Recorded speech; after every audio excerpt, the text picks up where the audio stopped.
So this next point on page 35, I think, is an excellent summary of the difference between the left and the right, and why the left are definitely involved in curbing freedoms, because freedoms are dangerous. And here's why. This is what Eric Hoffer says.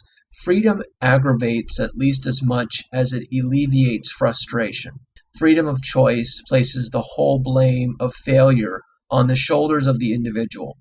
And as freedom encourages a multiplicity of attempts, it unavoidably multiplies failure and frustration. And then skipping a few sentences.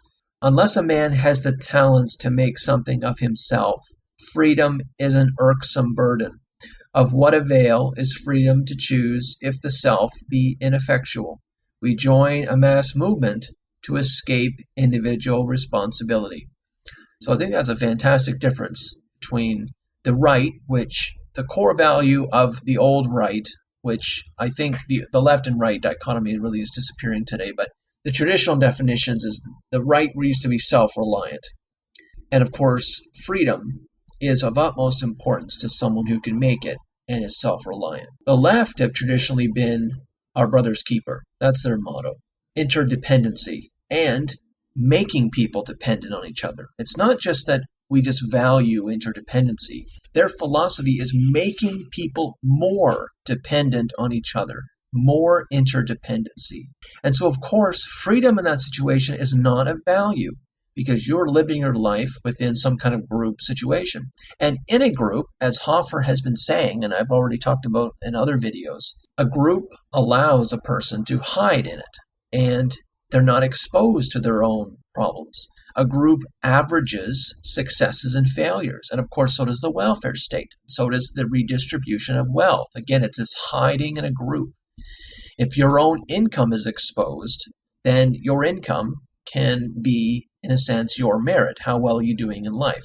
But if you're in some kind of group collective and all of you are getting a set amount and all of your incomes are being set at an average, so the higher people get less and the lower people get more to make a certain average amount, then no individual person is really responsible or given any credence to their own contribution. It just becomes the Marxian from each according to his ability and to each according to his need, right? And that, again, is, you can easily connect that to what Eric Hoffer is saying. And that's, again, also why he then at the very end there says about mass movements.